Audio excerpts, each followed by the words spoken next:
Say something. Say something. I'm giving up on you. Remember that song? Test. 1, 2. We're gonna Hey, turn it up hey, a little bit hey, more. hey. Yeah, I'm pretty low. I'm a low talker. Oh, you're a low talker. Yeah. I mean, you know Test. that. 1, 2. Hey there. I'm not gonna be yelling like that. I'm probably be like this. Maximum. Yeah, might get a max laugh though. I might get a ha ha. Still good. Do we like it? It's up Here's to the you. thing. From time to time, this might go to sleep. We might have to just click it on for us. Just hit him with a little. Welcome back. We're rolling already? There's no like really big introduction here. I was waiting for the song or like the band. I'll put a little intro. Alright. People complain about it 30 seconds, but you know what? It's pretty good. By the way, you know who made the song? Grant. Graham made it for me. Do you know how he made it? With his mind because he's fucking good. One day, he's like, hey, I have a song for you. I have it. I'm like, okay, give it to me. And he's like, but you're not going to like it. Way to sell it. And then I listened to it. I'm like, I don't think I like it. And he's like, I knew it. He's like, what do you want? So I told him 3 different options. He gave me 3 different things. I hated it all because the first one was perfect. Really? I just didn't know. So you made him redo it 3 times and then went with the first one. And I didn't even, need What was your budget for this project? I watched Gurley, his pup. And he's just a nice friend. It's always the clients that don't pay that have all the most notes, the most excuses, the most particular. I exchanged my time, though. Fair enough. I think you've done enough for Grant in your life. It's okay. I like to do a lot for all my friends who I care about. But that is a trend. Yeah, I know. The guys that have the most money and like they're just like, yeah, I just fucking do anything you want, and then there's, you know, Yeah. Well, that's life. we have other ways of just compensating, you know? Easily. Everyone, welcome back to the Born Reddy Podcast. I'm your host, Anthony Reddy, and I have a special guest here today, one of my dear friends. He's also Irish, and this is our St. Patrick's episode. It's perfect timing. Sláinte. And this is Dylan Reese, everyone. The one and only, the legend. Thanks for having me. Dude, thanks for being on here. I'm not as Irish as you are. I'll say that. But you have Irish roots? I'm pretty Irish, Yeah. but I'm from Massachusetts. West Mass. Western Massachusetts. Because you definitely let me know. You are like from Ireland, low key. I know you didn't like grow up there, but I know your pops lived there, and like you were just like living there for a while. So you're fucking in there. You're Irish. Yeah. I'm Irish, but you know, Right. it's a little different. I'm going to turn yours down maybe a little bit because maybe I put it too much. Aight. Let's try that. Say something again. Hey there. Okay. Well, let's try that. Okay. But we figured out that your roots is from Northern Ireland in Derry, which is probably one of the most beautiful parts of the country, arguably. And honestly, the funniest people that you can meet. No, I'm not just saying that. That makes sense. My family's from, Republic of Ireland down in Dublin and little outskirts, but Dublin. They're Dubs. Isn't that Conor McGregor Yeah. territory? In fact, my parents, when they first got their house, they actually lived in Crumlin, where he's from, Drimna. Oh, wow. Yeah. I got to go someday. I'm going to make that happen. We're close. Yeah. We'll make it happen. Yeah. Go visit the roots. I was going to come when Michael came last time, but I had too much to do. It would have been very irresponsible for me to just go to Ireland to have fun. The thing about you is that you're about quality and maximize your time and effort, everything that goes around, for whether it's professionally or personally. And so you're locked in, dude. You're always locked in. Well, also I think I just am spread very thin, maybe too thin sometimes. I mean, so dude, you have to. I just have a lot to do. You're an independent, artist, and you're running stuff, which we'll get into. Yeah. But you grind hard. I grind hard. So hard. I have to. But it makes sense that you didn't make it happen, but we wanted you to be there. It would have been fun. Yeah. One day. We'll definitely make it happen. So happy St. Patrick's Day. Shout out to the family. Remember that movie, Luck of the Irish? One of my favorite movies. I kind of forgot what happens, but I remember I loved that movie when I was Saints, a kid. please help us. Yeah, I just loved that movie. I remember that. Bro, it's actually done very well. And I didn't watch that not too long ago. I need to rewatch it. Still holds up. Yeah. I mean, good. it's hoops and Irish, That's why I was already in. Yeah. When I was a kid, I was like, this is my movie. Yeah, right. What the hell are we going to talk about on this thing? It's anything you want to, honestly. By the way, I just wanted to mention that when I first asked you to be on, you're like, look, do 12 episodes, and then, oh, come on. Did I say that? Yeah. That sounds like something I would say. This is episode 17, so. Let's go. I held up the end of the bargain, dude. You know what's crazy? I also have a podcast called Soundcheck. We did episode 17 yesterday. You already have 17 episodes? Well, we do every week. Oh, you're every Wednesday. Oh, wow. Okay, that's good cadence. Yeah. So that's funny. That's both episode 17. Hell Back-to-back days. And St. Patrick's Day is on the 17th. Come on, guys. Wow, I didn't even think of that. Number 17. Clap it up for coincidences. My God, it's sharp. That's the Irish roots in you. That's funny. Yeah. Look, we can talk about anything. Obviously, I want to dive in a little deeper about your background, what you do, and how we met, obviously, because that's special. Yeah. Right, through music. All my friends are in music somehow. Mm-hmm. And I think it's impressive what you guys do. You guys are all independent. You guys all started from, the ground up, and we could start there, obviously. But yeah, the premise of the show is basically like, what was your Born Ready moment story? How did you get started? Were you ready for it? What did you jump into? Why did you even do it? Mm-hmm. So yeah, give me a little background about, where we could start. I've been making music since 2009. I was 16 years old-ish. I had no idea what the fuck was going on. There was no one around me making music. Like I said, grew up around Western Massachusetts, especially during that time. There's no like music scene or like studios or anything. It started off as a complete joke and just fucking around with my boys, which is, as you know, it's my favorite pastime. Absolutely. Just to have a laugh with the gang. Good laugh. We were at my buddy TJ's house, still one of my good friends, and for some reason we got inspired to turn on the webcam, which is like the only way you could like record yourself. Like our phones didn't have cameras back then. It was just having a computer with a camera on it. What is this, like late 2009? Yeah. We started making parody songs to instrumentals on YouTube. I don't think I know this. Of popular songs. Uh-huh. And I would just like switch out the words and we would just make them fucking stupid. It's like, the best. Yeah. The first one we did was Same Girl by R. Kelly and Usher.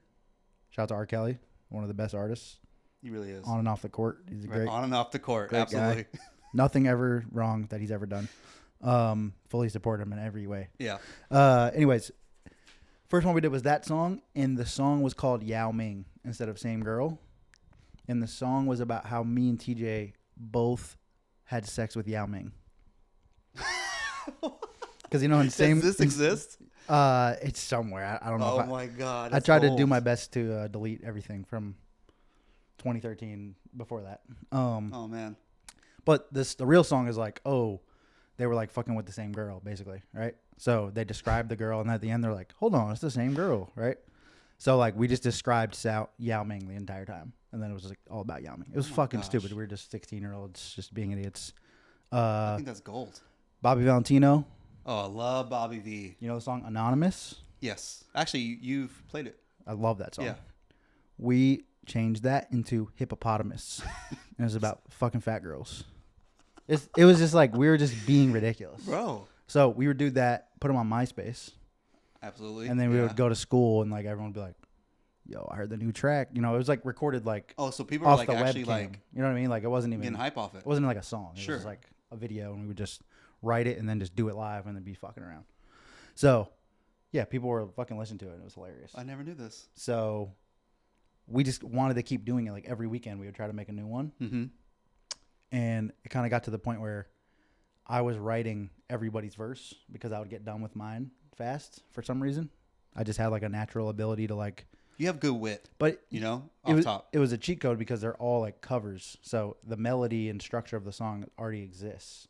Mm-hmm. I just have to go, I'm going to say this, and this is going to be funny if I say that. You just plug it in. Yeah. Right. So, just fucking around. Plug so we're it doing in. that.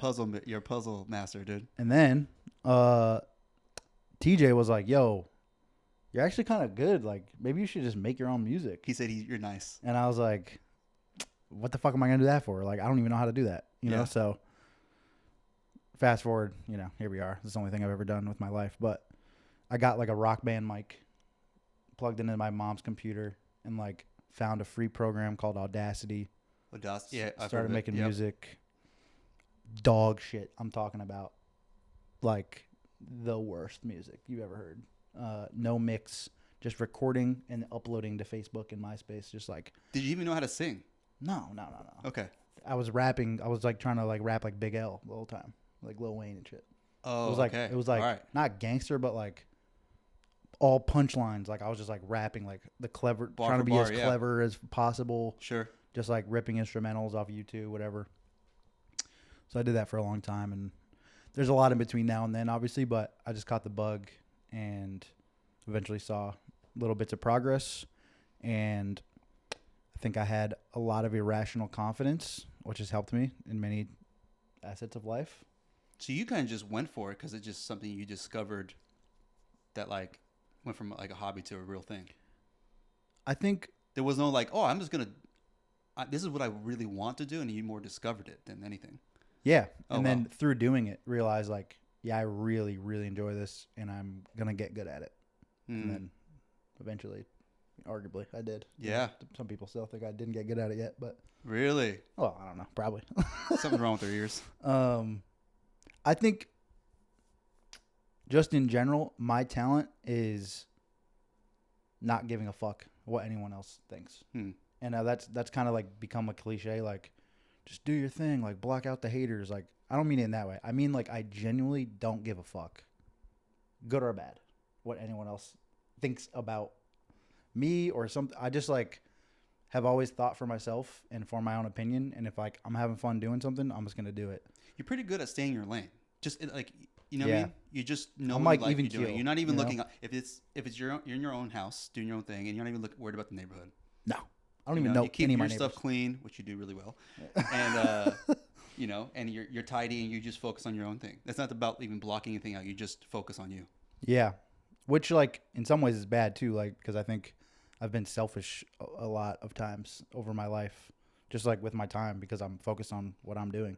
So that's something I've been trying to That's like change and like be more welcoming and like being a good friend and like being a good son. All these like everything Roles like, that you play that you yeah, haven't been because able to. it's important to me. But naturally, I've always been so just like tunnel visioned that I was just like, okay, I'm gonna try to play basketball in college. I'm gonna fucking try to make music my career. Like that's the only thing I thought about from fucking time I woke up to the time I went to bed for 30 years. You know, like one of those two things, or maybe both in certain times. But yeah, so I don't think I'm like a talented musician necessarily. Like I think I've worked to become skilled, but I didn't wake up and like, you know, some people, they're 6 years old, they're singing in choir and they're just like, this little girl's got a voice on her. Like I'm not that guy. I just like worked hard and I give a shit. You're disciplined, you're dedicated, you put the time and effort. And for being around other artists like Michael, even Grant, Yeah. rightfully so, you have to say no to everything else.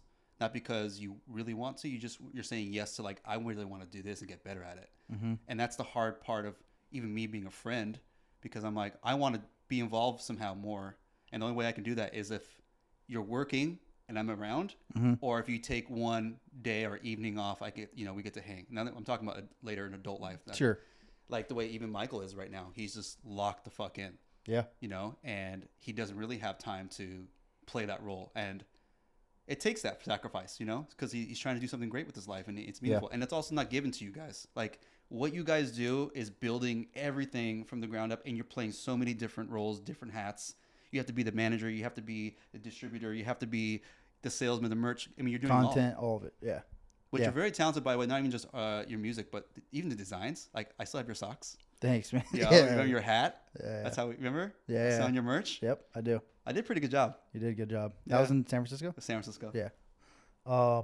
Thank you, man. Thanks for saying that. Yeah, and those are all things too where it's like I didn't have any of those innate talents. It was just as things start growing, you know, I'm making shitty songs in my room. I do a show. I realize that other artists have merch. I'm like, damn, I don't got fucking merch. How'd they get merch? So I'm like, okay, I guess I got to make merch. How the fuck do I do that? Then you learn graphic design. You learn certain things about manufacturing, you know. So everything's self-taught. Just trial and error, yeah. Yeah. Like, it is self-taught, but just learning from other people, learning from my own errors, watching YouTube videos, listen to podcasts from like artists that I really respect, especially, you know, lately, the past 10 years or so. The early days, there wasn't really any of that. But, yeah, it's just figure it the fuck out, basically. Right. You know? I'm proud of you, man. Thanks. You know? Still a long way to go, obviously, but Hell yeah. It's been cool to just kind of build my own thing and not have to be on anybody else's time or ask anybody else for permission to do the things I do. Mm-hmm. That's my favorite part of it. Total control, total freedom. You know, yeah. Even all the risk. Even if I'm not as big of an artist as maybe I could be if I was on a major label or like did certain things a certain way. But like I said, I don't have to answer to anybody. And I would just prefer that, not because I don't want to listen to anybody, but because I just value like what I like. Yeah. And I just want to do what the fuck I want. Like, isn't that kind of the point of life? Yeah, well, you do it well. Like, you know exactly what you do like. A lot of times, like for me, I had to navigate all the things I don't like to figure out what I actually do like. Mm-hmm. You know? And you started early. So it's, in a way, I envy that. Because I tell Michael this all the time. Because you started so early and you fell into it, it's now your thing. It's kind of part of your identity in a sense. It definitely is. Yeah. And it has to be because you're your own brand, basically. Mm-hmm.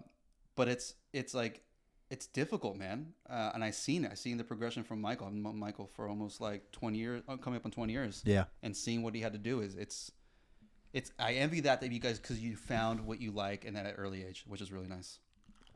It's such a gift and a curse. Sure. And I say that all the time because, yeah, I do feel lucky that it wasn't right away, but I would say since I was 19 or 20, like when I basically quit playing basketball in college, I made a decision. This is what I'm doing. There's nothing else I'm going to fucking do. Yeah. So, like you said, one side of that is like, I don't really have to make decisions like that anymore. It's like, how do I just figure out and navigate within this space and make it the best I can and, you know, move the ball down the field in this specific goal. And then the other side is like, not that I want to do anything else, but if I did, I feel like it'd be really hard to pivot because I would have a fucking identity crisis because I'm 33 years old right now. Mm-hmm. And I've only been doing this. I've never had a job. I've never worked for anyone. I don't have a resume. What the fuck would I even do? You know what I mean? Like, I know I'm not like a complete idiot. I could figure it out, but I wouldn't be happy doing anything else. So in a way, I feel kind of stuck doing what I'm doing, but I love doing it. So it's not a complaint, but it's just, you know, just to play devil's advocate. But you have found other opportunities now that you're actually helping other people, mm-hmm. which you're also still in the same industry and making, obviously, bread, which is important. But that's really smart because not only you became this artist and done everything, now you're like empowering other artists to get bigger and even helping them, which has been kind of the journey also, right? Yeah, it's been really cool. Like, so I manage a couple artists and I do like a coaching, you know, kind of situation with like a handful of others. There's 7 others. I do graphic design for other artists. I book DIY tours for other artists. Bunch of different hats, bunch of different jobs. I do that because I thoroughly enjoy every part of the process. Mm-hmm. And I've met a lot of people along the way that sadly suck at their job. So I'm like, okay, let me try to do what I can do and like insert some positivity and like do things fairly into this universe, because it's also interesting. I feel like everything I'm doing, I exist outside of the music industry. Yeah. Like there's no major label, there's no like booking agent, there's no gatekeep of anything. It's just, I'm just doing shit and literally in this room. You're making the phone calls to book your own places. Yeah. Yeah. Right. So it's like very, very DIY with comes with a lot of challenges, like for sure. Yeah. But I feel like I'm a good communicator, and that's probably the strongest suit where I see a lot of artists aren't so good, mm-hmm. because maybe they just don't, you know, they're very left-brained and don't have a good grasp on what they want, how to communicate to someone else, or they just like truthfully don't give a shit and they just expect someone else to handle it, and then things get handed to them. I don't know what the disconnect is, but yeah, I say all that to say, like, I really enjoy wearing all the other hats because I would like to think I'm doing a pretty good job at it, and I wish there were people along my journey when I was a young artist to help. Like, yo, actually, don't do that. Like, don't spend money on that thing because you're gonna waste coaching. Yeah, you're gonna waste your fucking money, and then sure, you're gonna have to be running uphill now for the next 9 months because that was a bad decision. I already did it, Right. Or yeah, just perspective building on like what it takes to do this full time, whether it's just systems in place or strategy, whether it's marketing, whatever, a bunch of different shit. I'm not, and that's the thing. By no means am I like an expert in any of this, but I just know by doing. Yeah. And I've just done this for so long that best teacher in life is experience, man. Yeah, exactly. That's it. So I know I can add value to other people and help them. You're cultivating a really good environment for these other artists too. Like you are helping them out, but also helps you out. Yeah. In a way. It's definitely a win-win.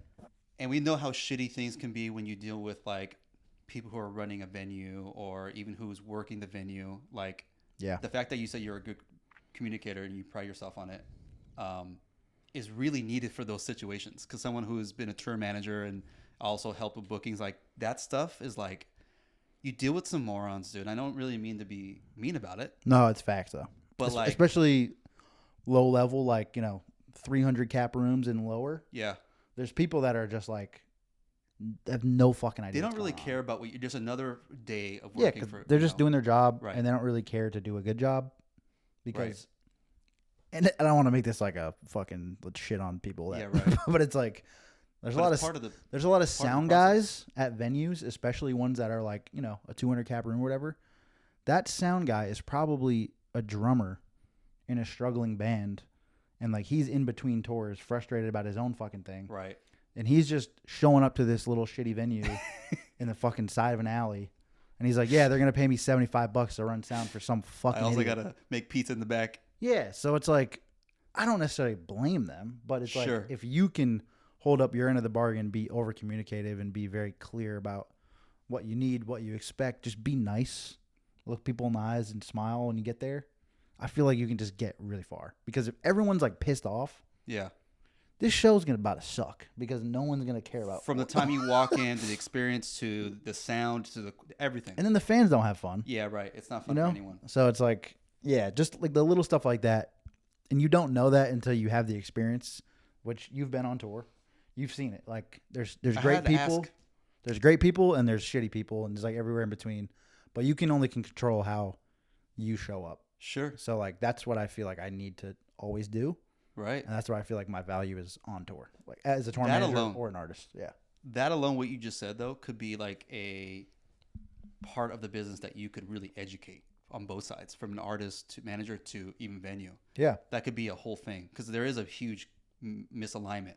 Yeah. On this gap of like, what is it like when you go to this new venue and being on tour for 30 shows in 3 months, whatever, is like your hope that you have a seamless process. Mm-hmm. And I'm saying all this because there's times where I had to advocate for the band or for myself and someone who's like TMing and also selling merch. They're putting me in the back, and this guy doesn't give a hell about me. And I'm like, hey, dude, I wouldn't be doing my job if I didn't ask you to do better, and please be more patient and more accommodating, because if we're not by the door and getting foot traffic, then we're not going to be seen, which in this one particular spot that I'm talking about, I was put in the back for merch, and I was like, no one's going to come out here because no one even knows that merch exists over here. Mm-hmm. And the only way that we all make money is that we get by the door. Mm-hmm. So I made my own decision to do that, and I was like, hey, I need to do this. Yeah. And he was kind of like, whatever, do whatever you want, but I just want to hang with the band. And that's, some people are like that. We just don't. Totally. You don't care. Yeah. And all that stuff seems really simple, especially when you say it out loud. You're like, dude, just don't be a dick and like just show up on time, basically. But for some reason, a lot of people don't do it. And it's a very simple thing that can make a huge difference, especially if it's done over and over again and you zoom out. The whole tour is like way more fun and way more successful, Absolutely. And there's been venues where they've been over the top, like perfect nights, like 311 in DC. Mm-hmm. They were like just stellar, excellent, all the way through, from the time you got there to the food to like everything. The experiences, and the venue's fucking sick, by the way. I've never been to that. Yeah, it's a nice one. It's a little too big for my britches, you know. Well, not yet. What has been your maybe favorite venue that you played in, or memorable even? Is there anyone that sticks out? Yeah. There's a lot. There's a lot of really dope venues. There's small ones that are really, really dope because I just started doing my first like headlining shows, like kind of on a nationwide scale. I've been headlining like in the Northeast for 10 years or something because I grew up there. But in January, I just did the first run of like Midwest, basically. Like I've played all those markets opening for Michael or other artists over the years. And I was like, all right, I'm going to play my own show. But you got to play like a really small room because it's like, I don't know what to expect. How many of these fans are actually going to convert and buy tickets just to see me, you know? Sometimes it's fun, though, because it's intimate. Oh, dude, it's so fun. And it sounds so good. You're right there. Well, not all of them. But the ones that the ones that do sound good and it's really small like that, they're amazing. So honestly, we had a great run of shows in January. There's the Pocket, which is also in DC. It's like a 75 cap room. I have the engineer record my set too, so I have like the live audio from the show. I'm gonna use like for content and stuff, but it sounded fantastic in there. And we had like 50 people in the room, which in a 75 cap room, like it just felt like rocking a stadium. Yeah, like, it's it was nice, fucking dude. amazing. Yeah. No better feeling for an artist to have that too. You know, yeah, you're right there. For sure. Underground Music Cafe, Minneapolis, same kind of vibe. Like, there's so many small rooms like that are really, really nice, and a lot of people don't know about them because not a lot of people tour at that small of a scale. Like they kind of wait until like they're big enough to go do that, but they'll do support. But then they find out that they're actually not big enough, right, to play a 250 cap room, right, and they should have booked 100 or less because it would have been more fun. You would have made more money. I'm somebody that's just played so many shows in so many different environments. Like when I'm with Michael, it's literally the easiest thing ever, and it's fun as fuck. Sure, but it's already set up. Like I don't have to talk to anybody. I'm just expected to go out there and sing for 30 minutes and just put on a cool outfit. It's fucking cake. Like, you know, he's got like his crowd that comes to see him. Obviously, I bring some of my people too. And there's been some crossover since I've toured with him so much. So, like, people are excited. But, yeah, it's like, okay, we show up to Chicago. It's sold out. There's 300 people. Everyone's already there to have a good time. I just go out there and fucking crush it. And then we go to the next city. Like, it's so fucking easy.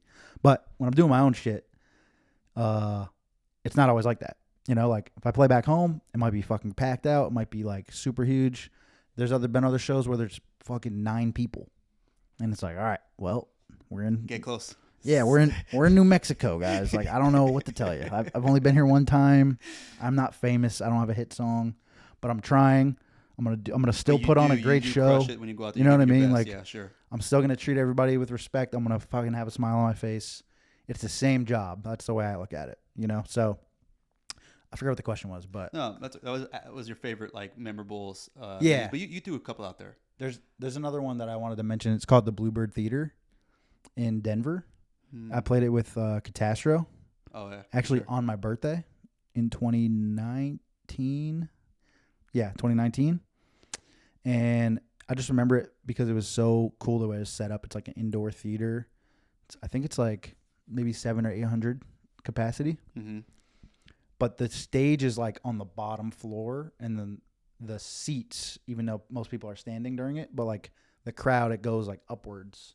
So even the people in the back are like at the top, so you can see every single person's face. Oh, that's fun. Like a stadium seating almost. Yeah. But it's like little. It's like, you know, not little, but sure, way smaller than like a Red Rocks or something that's like set up that way. Yeah. And I think it was close to sold out when we played it. Catastrophe Crushes in Denver.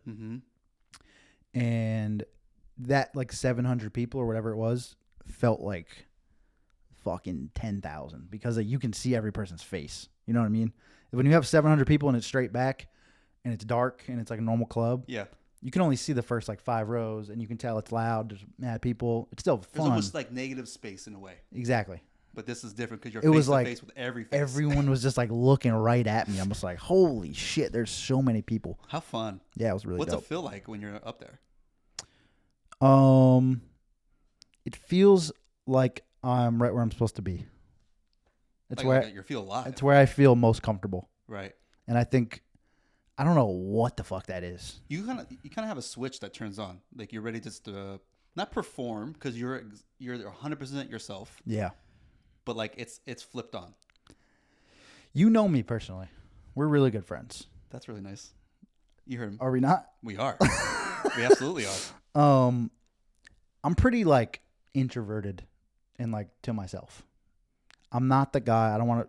You'll never see me at a party, just there for no reason. Like I'm not a people person. Like any party ever. Like it takes a lot for me to like be in a social setting and feel comfortable. I hate loud noises.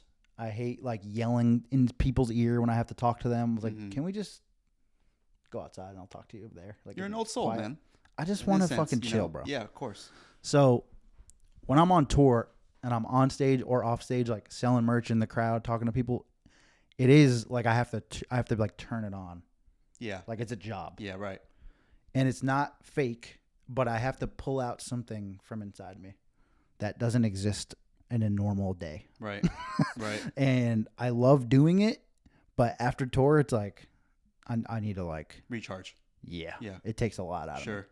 But it is, yeah, I feel so much more comfortable in a room with 700 people staring at me, waiting for me to sing and entertain them than I do at a party with 40 people going around like making small talk. Oh, what's up, man? Oh, you know this person? Oh, cool. I don't know how to fucking act in those settings. I hate it. I hate it. To be fair, I hate it too. Even though I'm really good at it, I hate it too. You are really good at it. But I hate it. You're such a good people person. You're very welcoming. I care. Your energy is like sure. Everyone wants to be around you. But it drains me. I'm the opposite of that. You know? I suck in those settings. Recharge. I'm just like, who the fuck's this guy? Why is he just staring at the wall? That's why I say that you're about quality. Like things have to matter or be purposeful, intentional. Yeah. You don't just do things. Now you will though. You will go to the high low, and see Papa Reddy and I have dinner and be in the loud environment. That's only because I haven't seen you in like I know. 9 you months. will, and we appreciate that. But if it's up to you, yeah, you want to be able to have a chill hang. If you ask me to do that this weekend, I'm not going. Just for the record. Are you gonna go for Michael? Probably not. You're gonna go. But Michael doesn't want to go the high low. No. We meant like you're gonna see him this weekend for the because we're hanging out at the homie's house. Yeah, There's 5 of us. That's the best.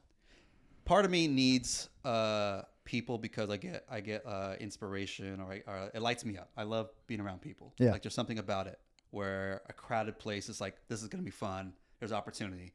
But it does. I hate when I'm getting older. I hate the part where like it drains me. And sometimes I'm like you. I'm shy or introverted, where I'm more observant first before I insert myself. Don't you think that's more normal though?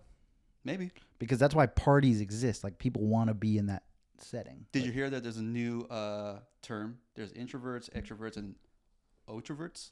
The fuck's that? Basically both. You know how someone says like, "Oh, I'm an extrovert, introvert." Come on. Well. It's like the trans of extrovert and introvert. There's new words happening every fucking day, dude. I'm just trying to catch on. Yeah, that's fair enough. Trying to learn. The other thing I wanted to say, by the way, when you perform, is you're sneaky fucking funny. Thank you. Like, obviously, West Mass and Massachusetts has some of the most arguably like funniest people in the world, right? Yeah. Like, yeah, all the best comedians are from and Massachusetts. dude, you just have this sneaky like wit about you that you're able to do it. Thank you. Sometimes they're so subtle that the crowd doesn't even catch on for 2 or 3 seconds, and the fucking laughter of wave just comes from the back to the front. Yeah. And I've been around that where, like, I'm just gonna fucking play the song and you start the thing, and do it. But I just love that part about you because some artists don't do that. It's structured a certain way, right? And that's why I'm saying that you're so comfortable being on stage, being yourself, because that's just who you are. Yeah. Yeah, I definitely humor plays a part in your performance. Yes, because one, I know that's authentic to me, and that's how I would act if we were just hanging out. Like, I love making the joke. I love making people laugh. I love laughing at other people's jokes. You're really good. Yeah. It's the best part of life. You could probably, if you really wanted to pursue it, you could probably pivot. Stop. Or just do both. This is Michael always says this. But you could be a comedian, dude. A really successful comedian. Dude, I'm going to talk about that in a second because I have a lot to say. But as far as on stage, like... By the way, this is fucking crack. Oh, you already know. In the Like I fucking made It's cherry so Coke. good, though. Um, Cherry Coca-Cola zero sugar 100p. is insanely good. I value being entertaining. Like if someone pays money to go to a show, it's not just about listen to my songs and just like just look at how talented I am. It's not really transactional. It's a show. Like you're trying to actually do it for them. I want to make sure that people are having a good time. Yeah. And a lot of artists use production to like entertain, like beef it up a little bit. Like we're gonna have a light show. Yeah. There's gonna be fucking pyro. Smoke. Yeah, there's gonna be a smoke. There's gonna be I hate the smoke. a big screen behind me that has these visuals. All that's cool, and I will do that one day once I'm to that scale. But for the most part, especially if I'm with Michael or something, it's like it's just me on stage. Maybe I have my keyboard player, but it's like it's I didn't me get to see that. in a little. What's his name? Shamrock. Sham, yeah, he's the St. best. Patrick's Day. Shout out to Shamrock. Make Never some met noise you, out but there I've for coincidences, guys. heard good things. You'll about see him Yeah. if you come to the show in Sacramento. Sacramento. I'll be there. But yeah, so it's like my way of making this memorable and entertaining is just trying to be a normal guy that's like gonna connect. Like I'm looking people in the eyes in the front row. Like I'm not one of these artists that's like looking back in the bar and just singing and closing my eyes and go, all right, hope everyone liked the show. Goodbye. Like, you know, I'm gonna be like, yo, You ain't gotta go home. why the fuck you wearing that weird ass shirt? You know, and then he said something funny, and then I say something, and everyone's like, oh, okay, this is just like. You have some great stories about the merch or the guy in the front. Oh, it's the went to best, Talk dude. to you after. Yeah, it's my favorite part. Because people are just really interesting, bro. Like I said, I don't go out in public too much. Not that I'm just like hiding in a hole, but when I'm on tour, that's when I get the most human interaction, and I just fucking lean into it and soak it up. So if somebody's doing some weird shit in the crowd, I'm just gonna fucking talk about it. Because Can we just talk about this guy? Yeah, right. hey, these two people have been making out for 4 songs in a row. If you get pregnant tonight, name your child after me. Thank you, everyone. Have a good night. And then everyone's like, oh, shit. And like, because also, there's probably 30 people around them that's noticing that. Right, I was gonna say. And There's they're not more things addressing happening. it. Because they're just like, what the hell? Like, you guys are fucking hammered or it's 7:45, you know? Yeah, that was a choice. So it's like, I'm going to just say it. And then all those people are like, they're going to want to probably come talk to me by the merch and be like, dude, that was fucking hilarious. Or I'm glad you pointed that out because I was thinking that the whole time. Maybe they buy a t-shirt. Maybe they don't. Maybe I just fucking give them a hug and they go on their day. But it's like, to me, that makes the show a little bit better, makes it a little bit more memorable rather than just being like a robot and just singing perfectly for 7 songs and then, okay, the hold-up's coming out, guys. Here you go. You know? I think you capitalize on something, the crowd engagement. Yeah. Because if you're able to do that, you're making an impact directly. You're not just singing to everyone. Sometimes it's directly to someone you're having a conversation. And that is going to spark something for later. For sure. Or they're going to talk about it. Oh, dude, this guy called me out for making out. 100%. You know? I've had that so many times. Yeah. Like, people DM me like, yo, great show. I can't believe it. You called out my boy. He was fucking tweaking, bro. Like, you're fucking great. You know, it's like, I might have made a fan just because I was being myself instead of, you know, just focusing on just the songs. Sure. Which, like, obviously I'm going to try to do my best at that part too, but I like adding that in because it also just makes it more fun for me, honestly. Like, it's kind of selfish if too. you're up there and you see it happen, why not talk about it? Yeah. But that's what you're really good at. Michael does this too. And I feel Michael's like great at it he's too. been doing more and more of that as the years go along, where there's been some shit that goes down and he'll address it. And then we'll like be in the van, like driving the next day. I'm like, yo, that was hilarious when you were talking about this. And he was like, dude, I couldn't focus on what I was supposed to do next until I fucking said, like, why is this guy wearing fucking 3 cowboy hats? Like, you know what I mean? Like, there's always just some weird shit going on. But yeah, so that's fun. Now, you said I can be a stand-up comedian. No, I know you could be. That's more of a compliment than anything that anyone could ever say to me. Fuck music. Really? That is the best thing ever. Because Michael and a few other people have said that where it's like, dude, you should just fucking do that. Like, I mean, you could do both if you wanted to. Dude, no, you can't. And here's maybe you can put it into both somehow. Here's where I have to push back. Because I am such a massive fan of comedy. Like, I am a historian and appreciator. Everywhere you look in your house, you have some kind of poster from some comedian or.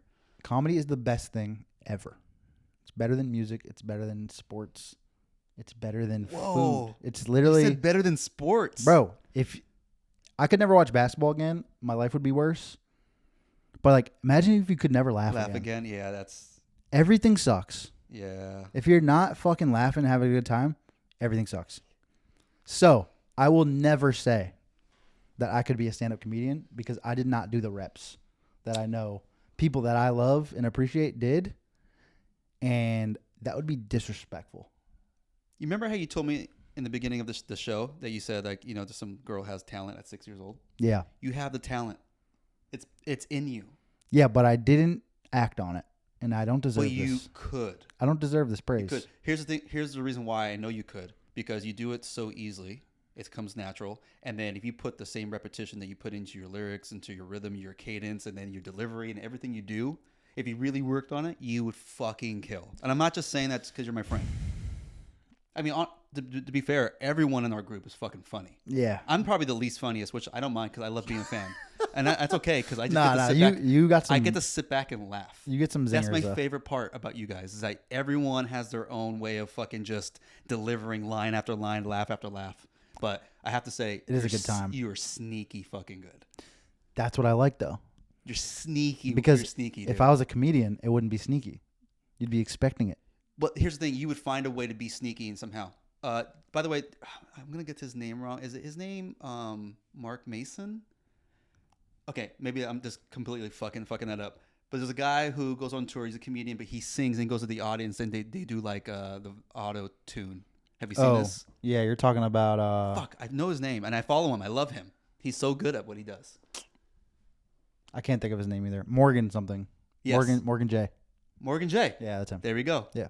Dude, you could... Hate that, by the way. Hate everything he does. Blend those two worlds. I hate that type of show. I love that. I want to go to that show. You should. I won't be going. But here's the I don't thing. want to go anywhere.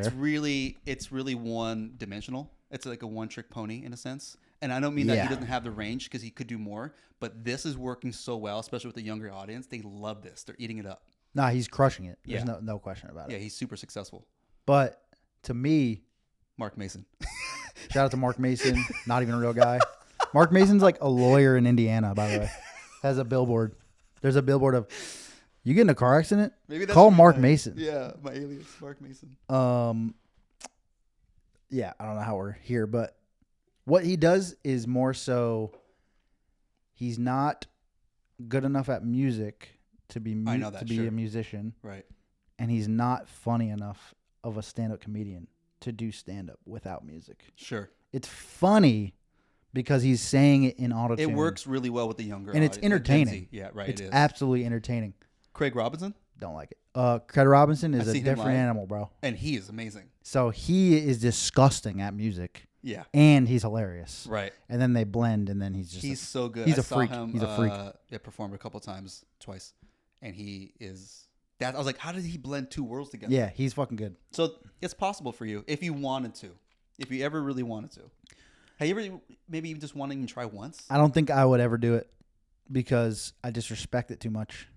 I'd rather, I hear you. There's people that are like really good singers, right? Mm. But there's like, I'd rather just do karaoke and just like sing in the car. I hear it. I don't really care. Yeah. I'd rather just be a fan of music. Yeah.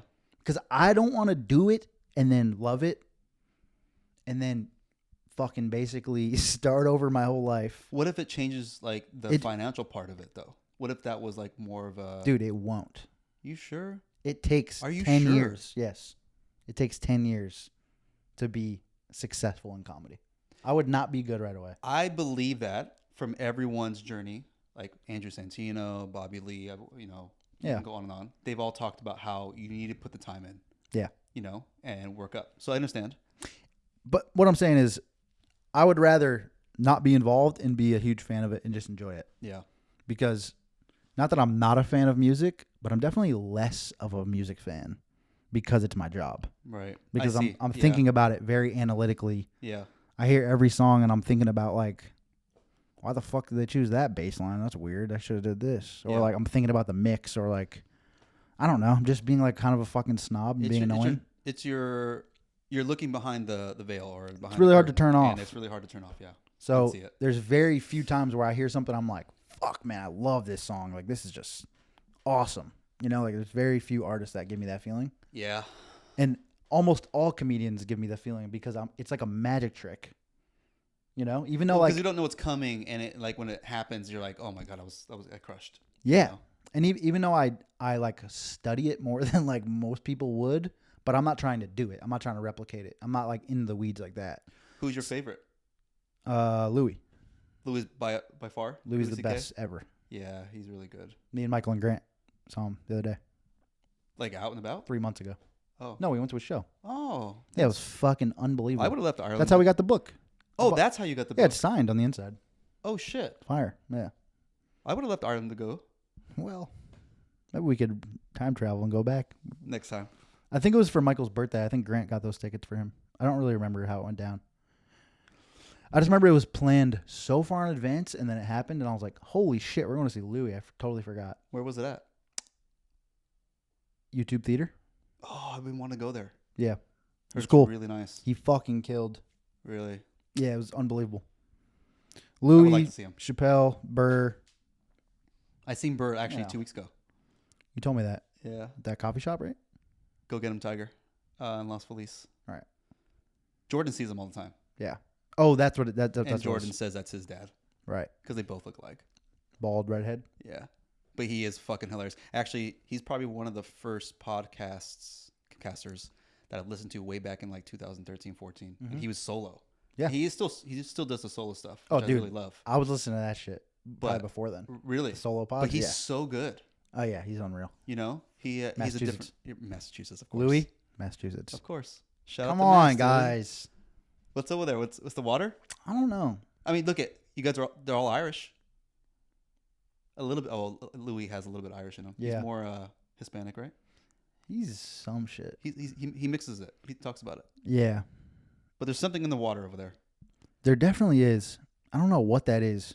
There's certain Isn't Conan O'Brien from Massachusetts too? Could be. There's like probably 20 that we could name right now that are from Massachusetts. All from over there.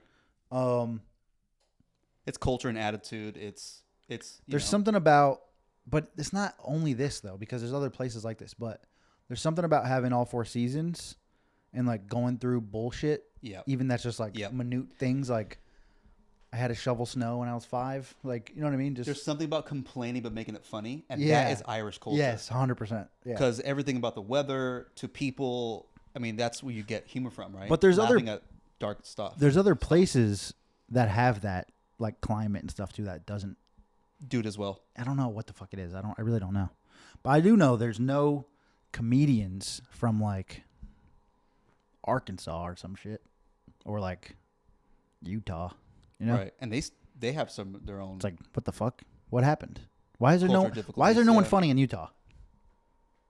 Like I actually want to like do a study about this. Like where the regions of where people come out from and why is there so many in one spot? Yeah. Well, you guys are special. I have a question.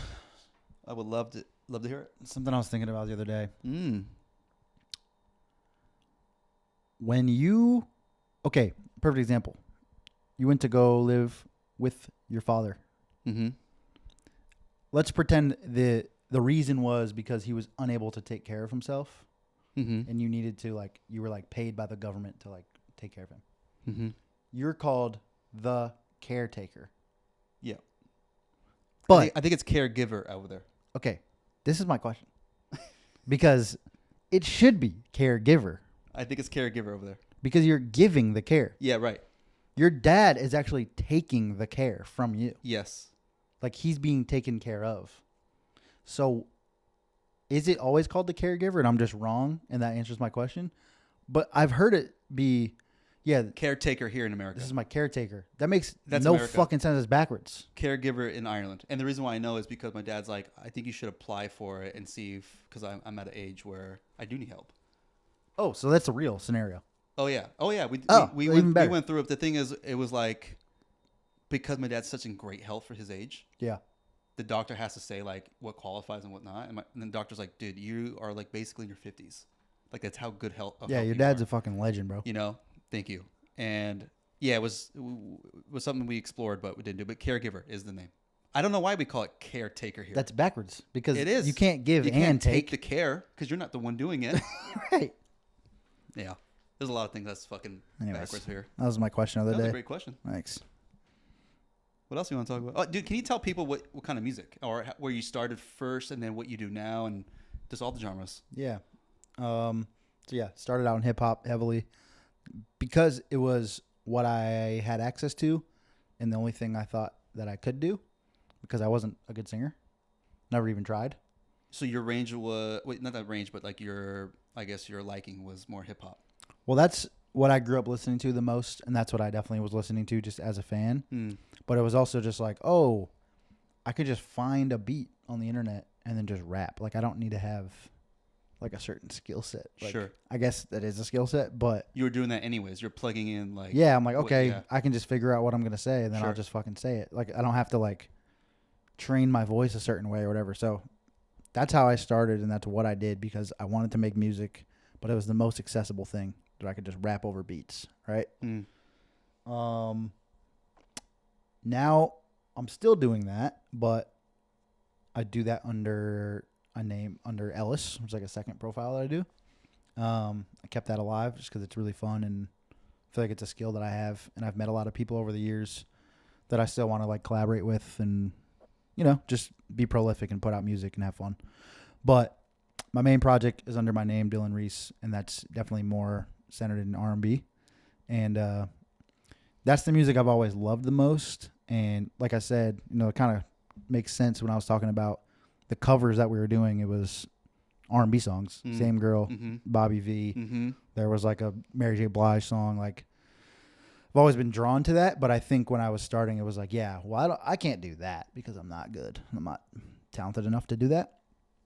Also didn't know how to mix. So it's like, you know, even now I'm not a perfect singer, but with a good mix and, you know, 15 years of practice. I mean, it sounds really good. I could sing, you know. Of course, yeah. But yeah, I had to teach myself how to do that, and eventually just made that pivot of like, all right, I'm going to actually try to make the exact music that I wanted to hear when I was a kid. And I feel like I've been able to do that over the past, 5 to 7 years. But,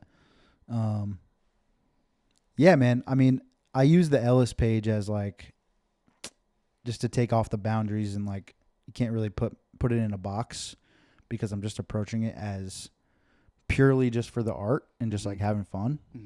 Don't put a lot of pressure on it. I don't spend money on it. I just do it and I put it out. The Dylan Reese stuff, it's more like a home cooked meal. Like, I'm really putting a lot of care into it, you know, like hiring the best professionals I know to like make it sound the way I want it to sound. Just trying to make something that I'm going to be proud of for my whole life. It's really fucking good. Ellis is almost like, it's like fast food. Like, if you're into that, you can get it over here. I put out a song every fucking week, basically. Just like, yo, here's me rapping. It's fun. You know? So. Next Up was one of my favorites. Crucial. That's the I first. did a TikTok for it. That's the first lyric of the dude. Hook. Yeah. That one went crazy. And that's what I mean. It's like, sometimes music like that connects with people because it's fun. It has a time and its place. But that's actually an interesting story because when I put that out, this was early TikTok. Also, it was going crazy on TikTok. I think it was right before COVID. It was. Like right before. It was. Yeah. And that song got to 1 million streams like pretty quick. And it was just like, oh, TikTok's happening. There's a bunch of shit going on. Like, people are fucking with this. I started getting calls from like every label about that song. No way. Yeah. They're trying to sign that song, trying to sign me to do X, Y, and Z. And that's when I kind of looked at it all. I'm like, because up until that point, I was just making whatever. Like, I was doing the R&B stuff. I was doing stuff like that. I would go on tour with Catastro, a reggae band. I'll do a pop hook for this song. Is that how you met Michael, through Catastro? Opposite. I met Catastro through Michael. I see. But there was no one to tell me that what I could and couldn't do. Sure. Still to this day. Yeah. But I was doing anything. So it got confusing. I see. Because I thought it was all good, and I still do think it is all good. But just because I can doesn't mean I should. in terms of creating a brand and creating a business that like people are going to be able to understand very easily. You know, That they can find, they know the genre, they know yeah, okay. I was very just all over the place. So That's unfortunate because I think that's so much better to have a diverse sound or range, right? You cover more genres, more fans. I think it's cooler, and depending on who's listening to it, it's like more impressive, which is the way I was looking at it. Mm-hmm. But it's not smarter. It's fucking stupid. Because I get off stage, I sing Sweat in fucking all these slow jams, right? And then people come up to me after the show and like, yo, I'm about to check out your music. Like, I'm gonna become your biggest fan. And then they go to my Spotify and they click Crucial and they're like, what is the this? fuck? This is not what I just signed up for. Okay, I see. You know? So that's why you have Ellis as a one project. When Crucial happened, I was in all those conversations about what Crucial and like, you know, with those labels of like what the next steps would be. And it would basically like, not that this would have happened and connected the same way, but they were like, oh, like you could be like the next Jack Harlow. Like we get this person on the remix of this. You could just do this. Right. And then it's like, I had to think about it. Do I want to perform Crucial my whole life? Nah, I don't. So it doesn't hit you. It was a cool moment. I made that song in 45 minutes. Really? Isn't that funny how that works? It's like, I just had an idea and I did it and I put it out. You know, it's great. Of course it works. I'm glad people like it. Yeah. Oh, it's really good. But like, I don't want to be that guy. Because once you take it to a certain level, and X amount of people know it, now you're just that guy. I see. So I had to go, all right, let me put all this shit over here and people can exist. Like, because Crucial's still one of my biggest songs, but now it's under Ellis when originally it got released as Dylan Reese because everything was over there.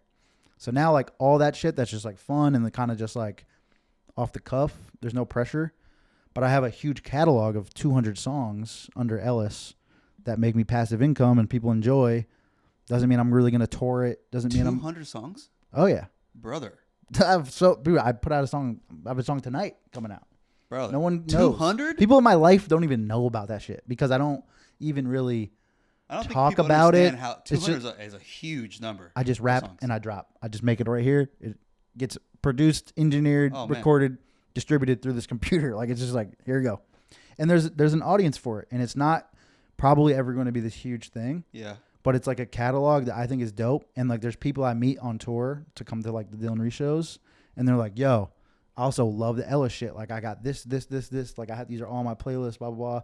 So I know there's people listening to it, but it's not something that I know that I'll be proud of when I'm like 85 in terms of like, this is what I'm known for and this is what I left the world. Mm-hmm. That's more what I'm doing with like the R&B stuff. Like Earthquake and Jigsaw, my last two albums, they're timeless to me. Like, every song on there, I really put it resonates with you my more. fucking soul into it. Sure. It's not just like... That shows.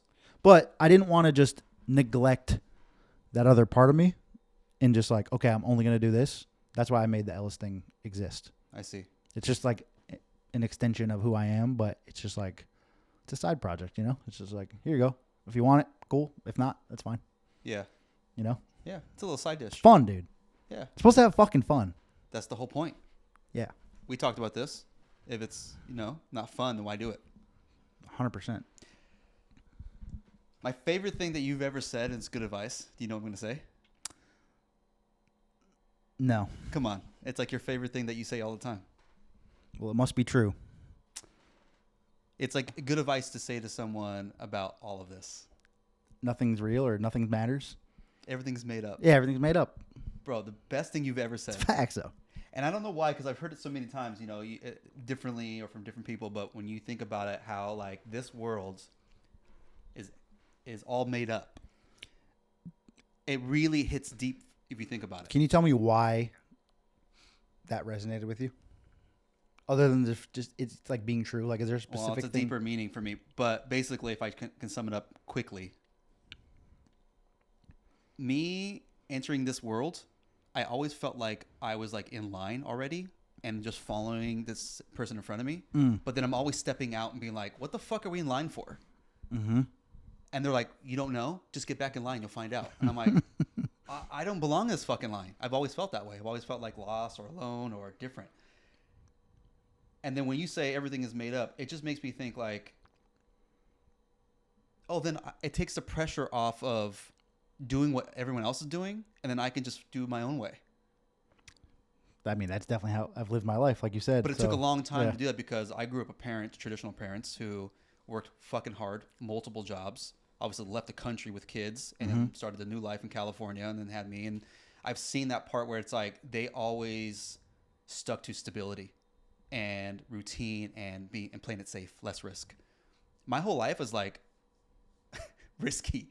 I always take a big risk, or I'm scrapping something, or I'm trying something new at 40. Like and I don't care because my time and my path is basically up to me, you know. So that's why when you said it for the first time when I heard it, I'm like, fuck yeah, everything is made up. It definitely is, bro. And we're living, and then if I keep playing into someone's like way or perspective or the way that the world is supposed to work, then I'm just not being me, and that's what took pressure off. Also, you make it up, like But no one told me that. Isn't that funny to be that old and be like, oh shit, yeah, like, I don't mean this in like a corny, like motivational way, but like you could do whatever you want. But that's what it meant for me. Just wake up and just go, yeah, I'm gonna do that. Okay. But the fact that you, at a young age, I mean, you've always known that, you just figured it out, and you've done that. You've done it your way. Being an adult is so sick. Because you can make what? You can do anything, bro. You can make peanut butter jelly sandwiches and then eat it every day. Sure. And dude, when I found out that you do that. Well, I don't do that every day. But every day, dude. I had a couple weeks ago where I basically meal prepped peanut butter and jellies and just put them in the fridge. And I was like, if I want a peanut butter and jelly at any point this week, I got one fucking ready. I'm an adult. I can do whatever I want. I have enough money to afford a loaf of bread and jelly and peanut butter. As much as you want. And there's no one around to tell me that I can't do that. You can eat it whenever. It's so fucking sick, bro. Like, that shit is so underrated. I think it's just the way you keep things so simple. And maybe because the person who I know I know the person who you are. You're just about quality and like least resistance and no drama, like little effort, just because it's just the way it's supposed to be. So when I hear it from you, like everything's made up, it just meant like, don't make it so hard on yourself. You know why? You know why me and Michael are such good friends too? Is because I think we have that in common where we don't like to feel like we're wasting time. And I think it's one, because like we just value what our goals are and like how we're trying to get there and our pursuit to like get to the next level. But also it's because, and we've talked about this before, me and him. It's also because we're spoiled brats of adults who have only done what we want with our time since we were teenagers. Yeah, you guys are very lucky. And like we worked to do that. So it's not like someone was like, hey, you can do whatever you want. We created that, right? Right. But I've never clocked into a job. Yeah. So it's like I don't relate the same way as someone that's like blue collar 9 to 5, going to work, hating what they're doing for 5 days of the week, and then their weekend is like playtime. It's all fucking playtime because I love what I do, which is very lucky. And it's like a position of privilege, even though it's hard work and I chose it, it's still like, so anytime I'm like this much inconvenienced and feel like I'm wasting 2 hours, if I'm at a party and don't like the people that are around or have to listen to, I'm like, I'm leaving, bro. I can just leave. Yeah. Because I don't want to do that. You don't owe anyone anything. I don't fucking want to talk to these people. Yeah, right. I'm going to go home. Right. I'm going to listen to fucking... Which more people whatever. should take that page out of a book, because I think when we look at it, we do a lot for others. And that's kind of the way the society is. Like we just give our time. Yeah. But really, if you really think about it, we're kind of mad about ourselves what we give. 1,000%. Yeah, like I feel like Michael and I are both really hardworking, like respectable, like CEOs, if you want to be like real fucking, serious about it, like CEOs. We're fucking just idiots who are making music. But like we're our own boss, right? It's cool. Yeah. But we're also huge pussies because of that. Well, that's the motivation. Because I can't rather be freedom than just go work for someone else and... Yeah. Yeah, right. Like little things like annoy me because I just want to be in control of like sure what's going on because I always am. Right. So why wouldn't I feel? You want to take the day off? You don't have to call in. You can just take the I day just off. go, okay. I'll have a peanut butter and jelly sandwich. I'm gonna fucking go for a walk and eat this PB&J and stare at the fucking sky, you know? It's one of my favorite things you've ever said, and it changed me in a way where I was like, yeah, it makes sense. And look, maybe it took me this long to figure that out. Even starting the podcast, Michael's always been an advocate for me to be like, dude, you just need to find your own thing. You're too talented and too smart to figure this out. Yeah. But you keep going these other routes where it's like you're just taking the money. And I got to a place where I was like, yeah, you're right. I'm just fucking settling and I'm just taking the easy check, you know, and I really want to work towards something that I love doing and I really want to build it. That's what I really want to do. Mm-hmm. And you've been a part of that too. And that's why I was like, fuck it, I'm going to do it. Yeah, I'm no, really gonna I'm do glad, it. And I'm glad you're and doing I've been, 10 toes down in the soil, dude, just trying to make this happen. I'm not really trying to like grow in the sense of what, I mean, obviously I want to, but I want to make it where this really matters. And I want the viewer to be like, yeah, this guy fucking cares. The reason why you want that is because that's going to fulfill you. Absolutely. Because you give a fuck about, making the world better, even if it's in micro doses and just like affecting people's lives and doing good, like putting good out. That's who you are. Sure. So all the other shit's going to come. But I can tell you've been having fun with it, so it's fucking awesome. I'm glad you're... Selfishly, I get to do this, and because I have such talented friends, and no one of my friends or my circles, they don't know about you guys as much. And I really want to do a little deep dive. I need to do a diver deep. Diver deep? So foreign. Diver deep. You know something else that's made up, by the way? Here's proof. Ready? Ready. I was born ready. Let's go. Bam Adebayo scored 83 points. I was just going to change it to basketball, and you fucking beat me to it. That's made up. Bro. What the fuck's going on? Just so reference for everyone who doesn't know basketball, what was the most points scored by a player in NBA history? Was that? Well, depends who you ask. Wilt Chamberlain scored 100 points. Okay. It wasn't televised. That's what I'm saying. And also no three in the key. It's kind of bullshit. Okay. He was playing against 5'6" Jews. Yeah, right. With no cameras. No, this is true. With no cameras. Right. 7-foot black guy. Sure. Yeah. Okay. He scored 100. Fuck that. Okay. Kobe scored 81. I saw it with my own eyes. I watched it on TV. Toronto Raptors. Jalen Rose couldn't do shit. Sure. He was fucking And that was a good team. Him. Yeah. Like solid team. So the record was 81. Okay. And Bam, yesterday or 2 days ago? 2 days ago. Scored 83 points against the Wizards. I was watching the Spurs. No one cares about this, by the way. But this is just for us. I was watching the Spurs game too, and then it switched on me for no reason. I was like, wait, did I put it on a different channel? And I fucked it all up. So even before that happened, I was watching the Spurs Celtics. They go, Bam Adebayo scored 31 points in the first quarter. And I go, what the fuck? Yeah, so I go on League Pass and I switch over. I'm like, what the fuck's going on? By the way, Clay had 37 in one quarter, and that's the record. He was close to it. That's right. Yeah. So I watched the second half of the Heat game because I wanted to just see what the hell's going on. And I'm like, there's no fucking way this guy's about to do this. And he had like 50-something. I'm like, all right, they're probably going to take him out. He's going to fucking chill. Great day. Beat like Dwayne Wade's Miami Heat record. Maybe it was Glenn Rice, something like that. It was like 58, whatever it was. And then they just kept him in the whole fucking game, and he was just shooting everything. He shot 43 free throws, bro. I saw a clip of Jason Williams, White Chocolate. He goes, I don't know. He's like, there's definitely some seasons I didn't shoot 43 free throws. This motherfucker like shoot 43 free throws in one day. The fuck? So yeah, that's made up because you would think anyone that's gonna break that record would be a 3-point shooter, right? A volume scorer. Sure. What does Bam average? 22 a game, something like that. So was it the team? Obviously, the Wizards are going through a transitional phase, but was it really nice of you to say it that way? But because do you think it's that team specifically is just so? I'm not gonna say bad. Just like a G. They're League. fucking bad. Okay. Is that why that he scored 83? That he just took advantage of just like I'm gonna fucking do it against this team? I think he got crazy hot in the first quarter. Tyler Hero and Khalil Ware were out on the Heat, so it was like every play was going to him. Norm Powell was out. Everyone was out. Oh, everyone's out. So it was just like him versus the fucking Wizards. He got hot in the first, and then I think he was like, "Hey, I'm just gonna fucking go for it because like we're gonna win this game. Who cares? Yeah. And I think Spoelstra and everyone was on board. Like, I don't know how much of the game you actually watched.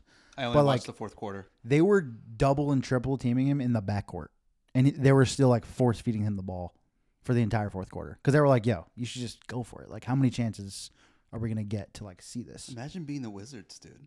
Dude, I would feel like shit because they were literally trying to stop him. Yeah, in the fourth quarter, you can see like foul. Right. This guy shot 43 free throws, bro. So basically, in the modern era, like he's the record holder for rightfully so for all the rules involved, and wow, I mean, it's dope. It was cool to see. Yeah, his mom was there, like of all games, and he got emotional about it. I feel like that's a thing there. If like Bam was like on the teeter, like on the fence of like getting into the Hall of Fame, he just gets in because he got 83 points. Mm-hmm. So I don't know. It was cool. It was cool to see. It was cool, but that's made up. Yeah, I wouldn't have guessed that. Someone made up the game. Someone made Bam Adebayo, his parents. James Naismith is James Naismith, Springfield, Massachusetts. There you go. It's my hometown, basically. Yep. My AAU team used to practice at the Basketball Hall of Fame. Is that right? That's real.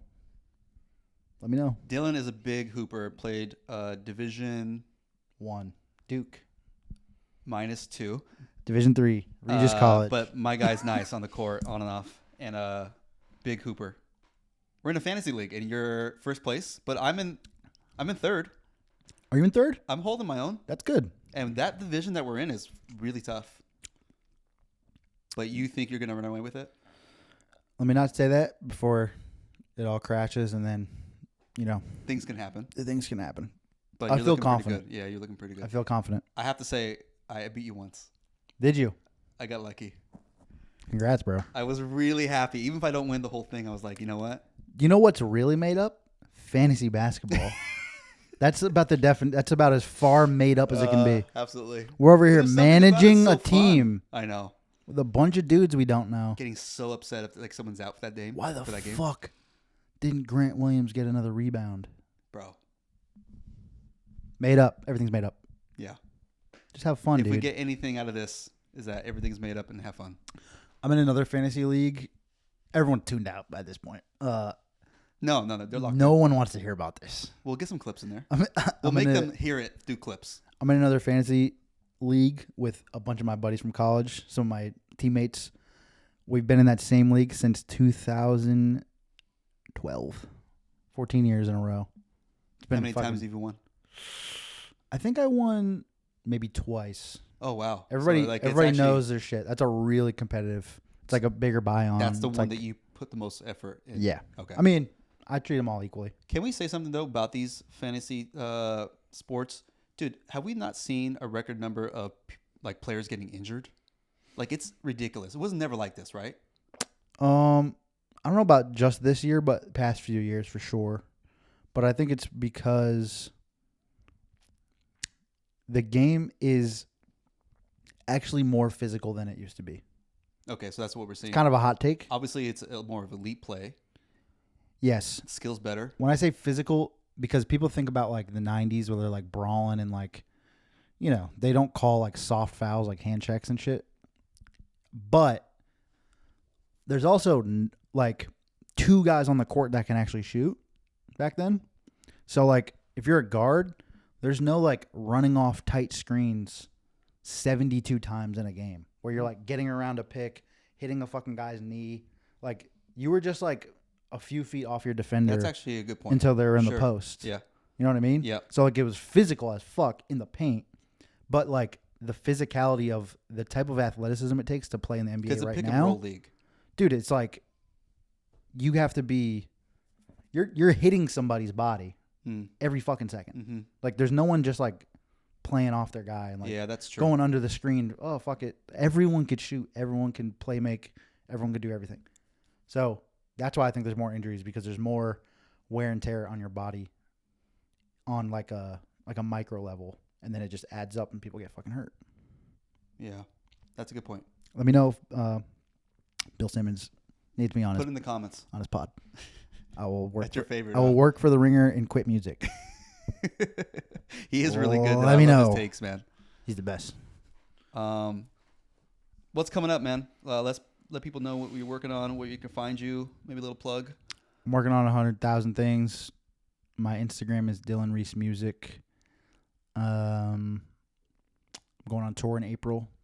We'll be there. Sacramento, Portland, Seattle, Salt Lake, Denver, Phoenix, LA. With Adam? Co-headlining with Adam Yoakum. What's up, Adam? One of the artists I manage, good friend of mine, super talented guy.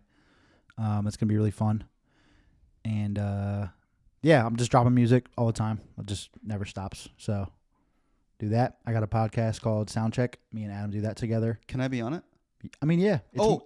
It's more like music business. Like, it's not like nerdy, but it's, I don't know. It's kind of like a music business centered podcast where like we're trying to show more of our personality for our fan base, but also just like drop gems for other artists that are coming up and just like give value. And like, we'll talk about like one specific thing on an episode. Like, hey, like, how do you figure out publishing splits on like this type of collab? So it's like, really, so it's like in the weeds. Yeah. It's like, if you're not in music, maybe it's boring and you just have no value on it, but we could find a way to get you on there. What's it called?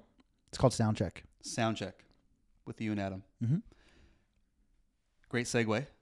I've been messing around in music lately. I've been having a rough go, as they say. Okay. Transitioning from Ireland back to California. I'll save it for a solo podcast, but I've been taking all my fucking life events and bad shit, and I've been writing. Now, I've been writing for a while now, since I started the podcast, maybe 6, 7, 8 months ago, and I've been writing a lot more. Anyways, I wrote lyrics, put into Suno, and made some fucking bangers, dude. Mm-hmm. Which I would love for you to hear. But also, what's your take on this new way of people are using AI and Suno? And yeah, I was curious what you're like. Someone like me who is not involved in just starting out and doing it for fun is finding ways where it can bring this stuff to life. Like, oh my God, I didn't know I was actually pretty damn good at writing lyrics. I feel like this is such a nuanced conversation. But I think it kind of just depends on like the usage and the context of like what it's for. So right. Like if you're using it for money specifically and you're this talented artist and you're just kind of throwing it to the AI, it's like not respectable. Yeah, because it's like, it's a cool tool. Like I've got an account, I've signed up, I've fucked around. I feel like I'm using it more so as like an efficiency tool where like, okay, I might have a vocal melody that I already wrote and recorded and the song is like almost done. Mm-hmm.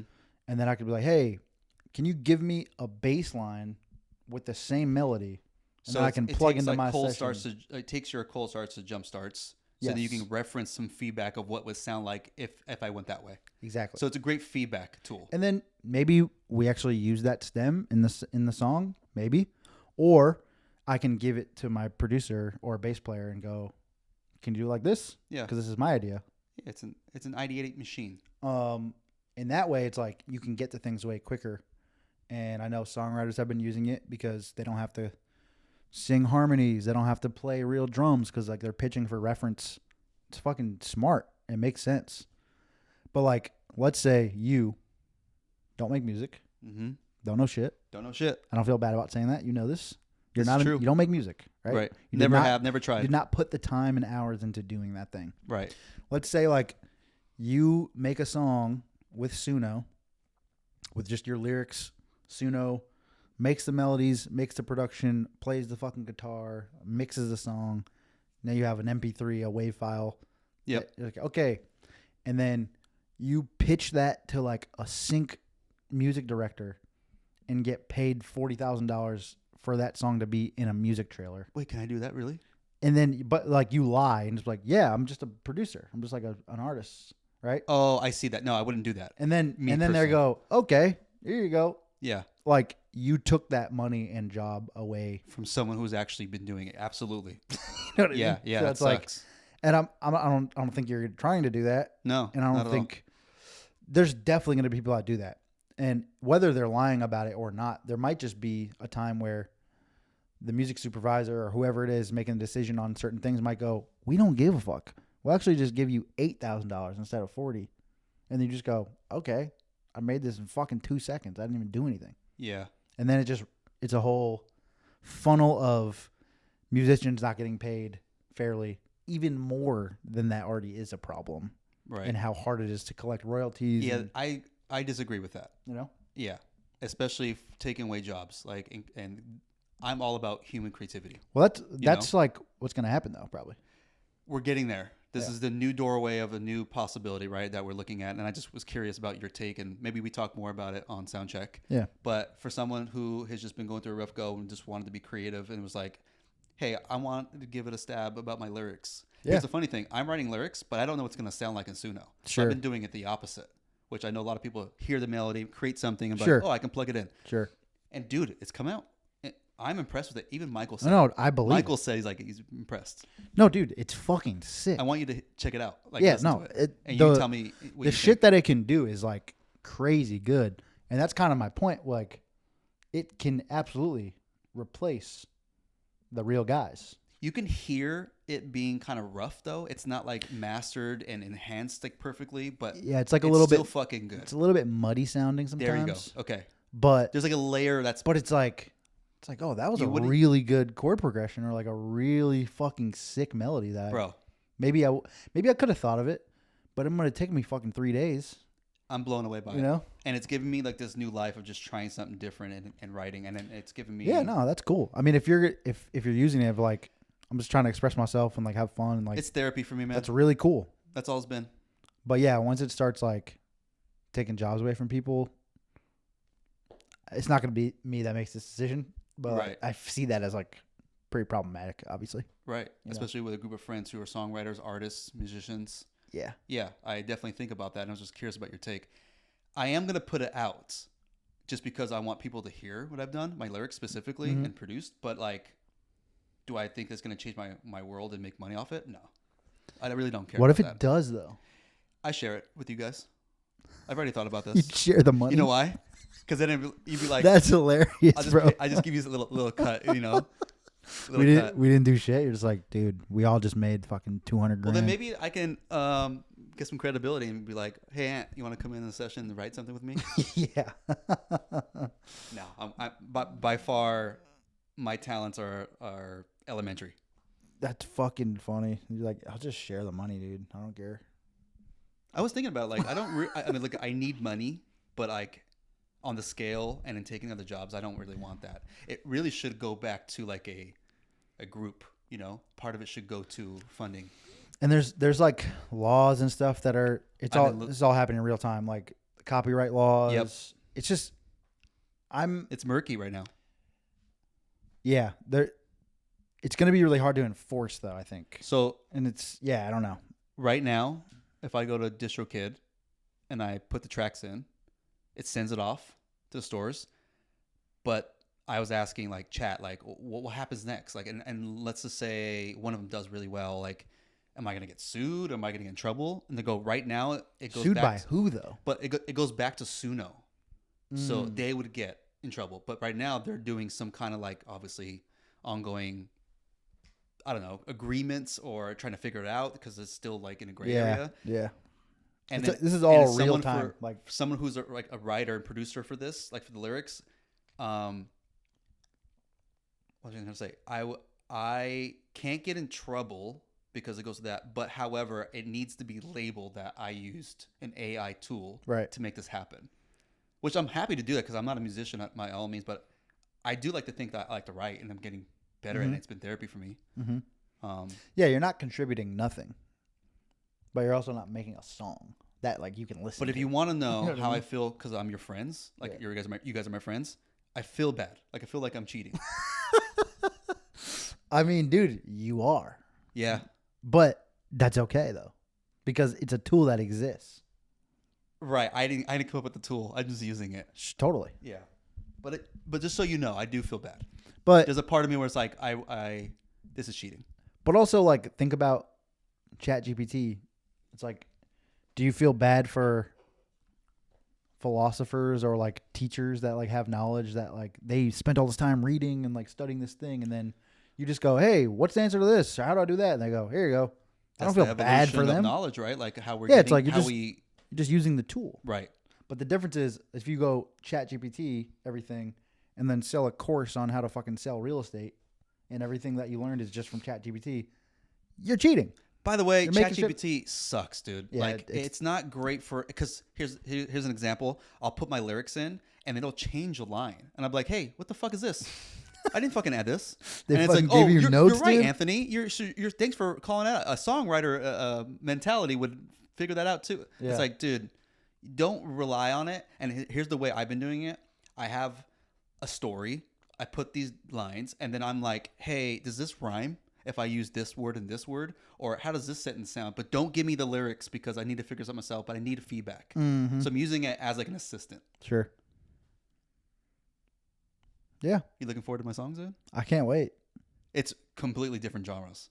All of them are different than each other? Yeah, one's like Irish folk, one's like reggae pop, one's country pop. See, that's where you should get in because like no one's doing that. And that shit might go fucking crazy. It's called Irish Goodbye. You should put it out on St. Patrick's Day. Well, I was actually going to, and I might. So, okay. Dude, thank you so much for doing this. Of course. Seriously. Anytime, I really appreciate you. Yeah, likewise. And, wishing you all the best, warm wishes and blessings on your success and career. You don't have to tell me that. Just keep tell me funny, that, dude. Just tell me that in real life. What should we eat? I don't know, but I gotta fucking eat something. Should we do it? Yep. Thanks, buddy. Thanks, everyone. Bye, everyone.